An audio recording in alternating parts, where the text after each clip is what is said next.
aquarianradio.com. Aloha, this is Enki.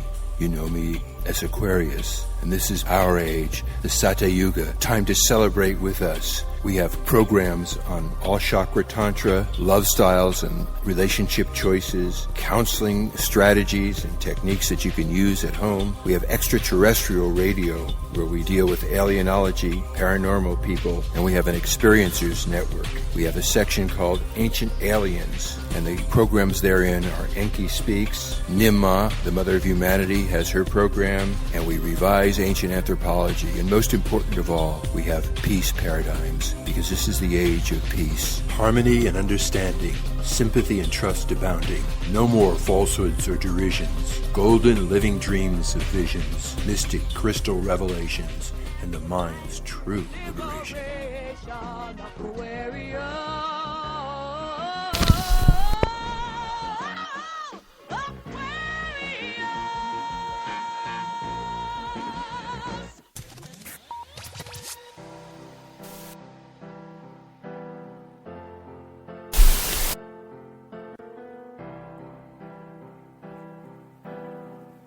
Aloha and shalom.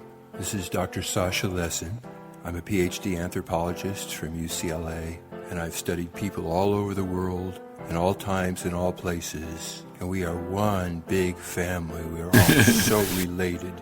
Immigration, free immigration from one country to another is the greatest boon we can give ourselves.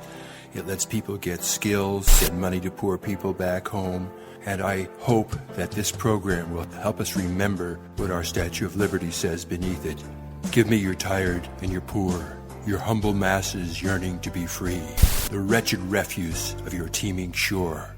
Give these the tempest tossed to me. I lift my lamp before the golden door. Welcome to Peace Paradigm. This program's created to help you remember our natural state is loving oneness. Together, we free the world.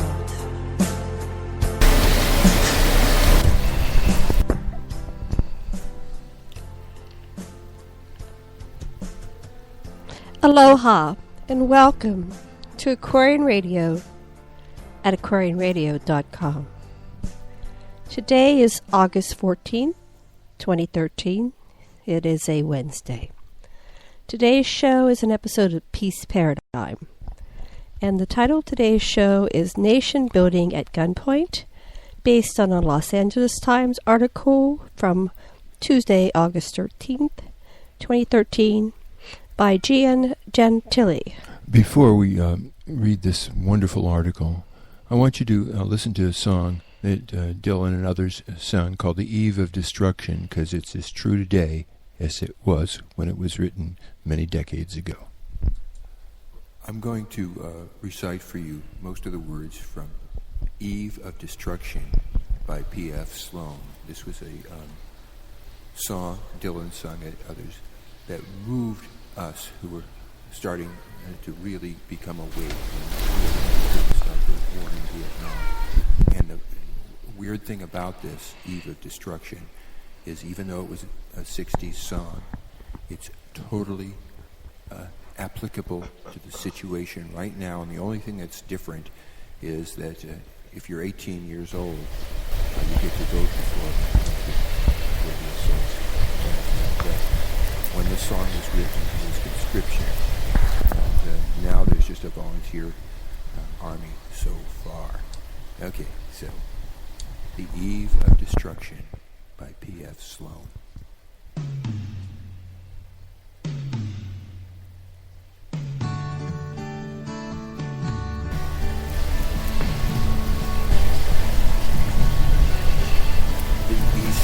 World, it is exploding, violence flaring, bullets floating. You're old enough to kill, but not for voting. You don't believe in war, but what's that gun you're toting? And even the Jordan River has bodies floating. But you tell me over and over again, my friend, you don't believe we're under destruction.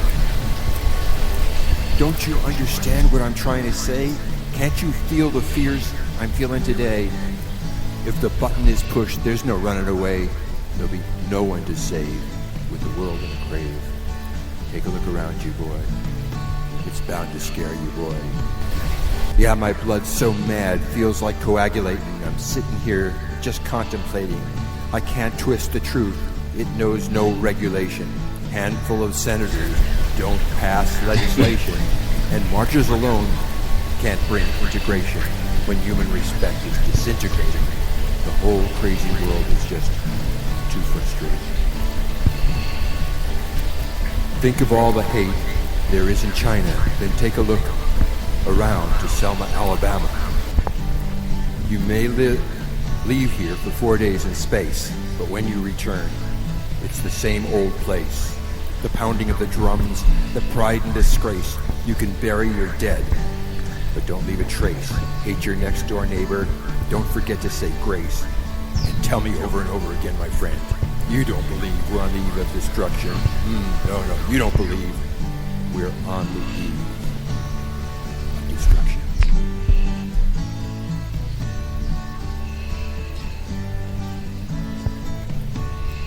I want you to understand that even though we don't have Bull Connor loosing dogs on people, as happened in Selma, Alabama, black people and people from Mexico and Latin America do not have a fair shake here. Now let's face it, we are still on the brink of destruction.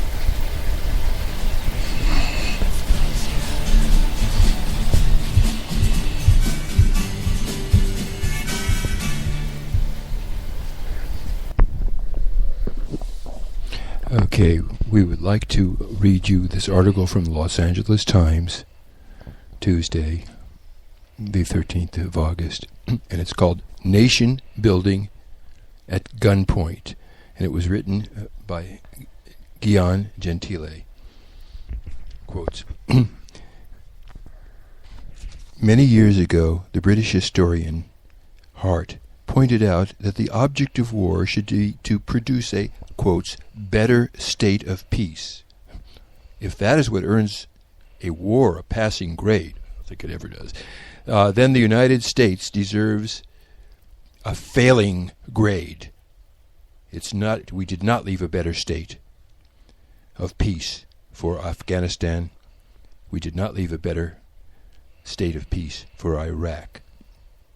During the American occupation in Iraq between 2003 and 2011, as many as 250,000 Iraqis died, and 1.4 million Iraqis were displaced.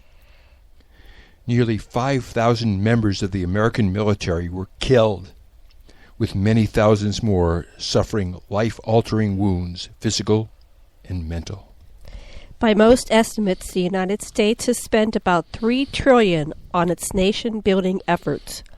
What has this huge investment of blood and treasure achieved? Iraq is still mired in low-grade civil war, with worrisome indications that it is escalating. By invading Iraq to depose Saddam Hussein and occupying the country for nearly 9 years to rebuild it, the United States has replaced one dictator with another strong, armed leader, and that leader, Nouri Maliki, is closely aligned with America's primary foe in the region, Iran. Then there's Afghanistan.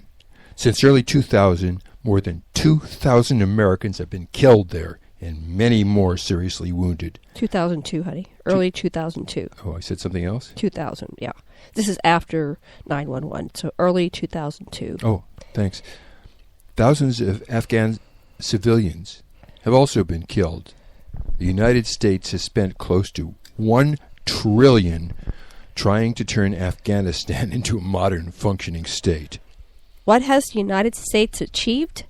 The place is more violent today than it was at the height of the Afghan surge of troops under General Stanley McChrystal in 2009. The government is one of the most corrupt in the world, and the ability of the Afghan security forces is dubious at best. Would Afghanistan have been worse off today if the United States had left soon after toppling the Taliban and crushing al-Qaeda? Remember, the United States had essentially accomplished its goal, its core political objective in Afghanistan, which was the destruction of al-Qaeda there by early 2002. Yet, even with all this evidence that nation-building operations conducted at gunpoint turn out junk, some policymakers hold fast to the idea that these kinds of operations are crucial, arguing we have achieved many of our goals in Iraq and Afghanistan. The purveyors of this notion are deeply attached to the narrative that emerged from analysis of the Vietnam War and took hold during this past decade of the wars of America in Iraq and Afghanistan. This story holds that nation-building wars in foreign lands can be won as long as the hidebound conventional armies that fight them transform themselves, led by, quote, savior generals, into nation-builders. This is the view embraced by popular historian Victor Davis Hanson, who has argued that by the end of 2006, it appeared the war of Iraq was lost, only to be saved by the maverick savior general David Petraeus. Considering the current conditions in Iraq, it is hard to take Hanson seriously. But the narrative is important because it continues to be deployed to convince people that American wars in the troubled spots of the world can be made to work as long as the U.S. military tweaks its tactics under the tutelage of generals like Petraeus.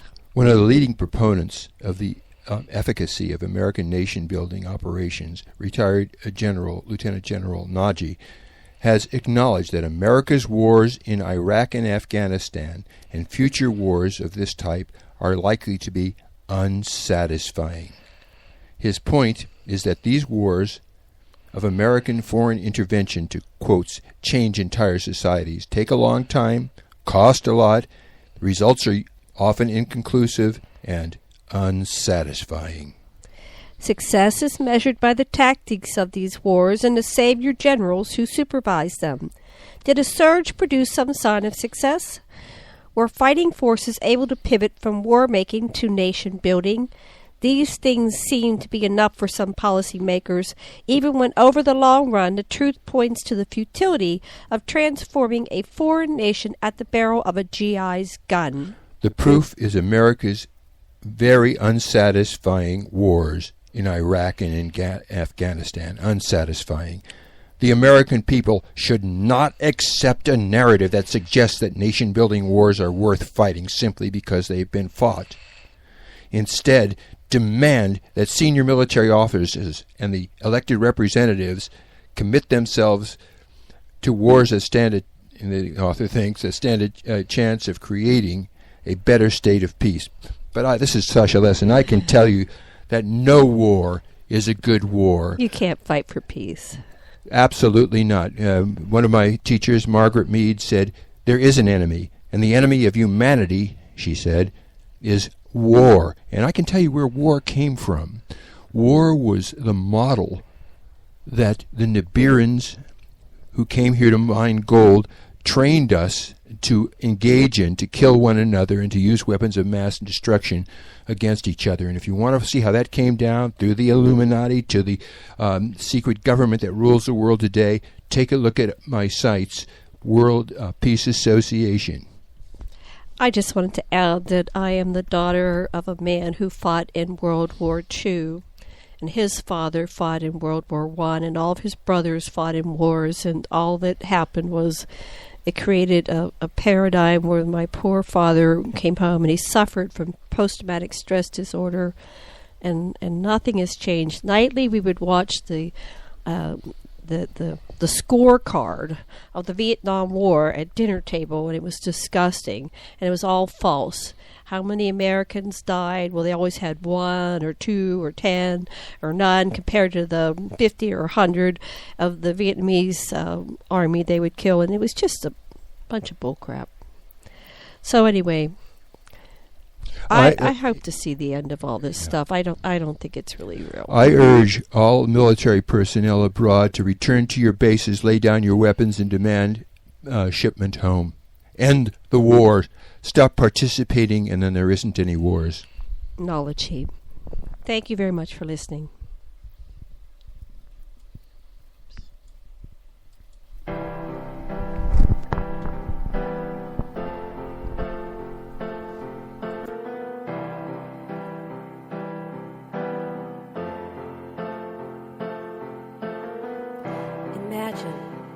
there's no heaven. It's easy if you try. No hell below us. Above us, only sky. Imagine all the people living for today.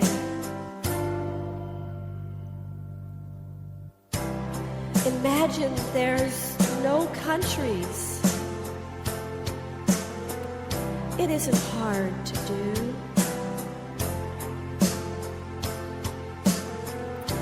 Nothing to kill or die for. And no religion, too. Imagine all the people living life in peace. You may say I'm a dreamer, but I'm not the only one. I hope someday you'll join us, and the world will be as one. Imagine no possessions. I wonder if you can. No need for greed or hunger. A brotherhood of man. Imagine all the people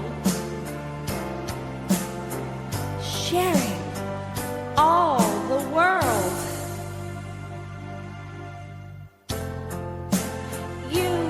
You may say I'm a dreamer, but I'm not the only one.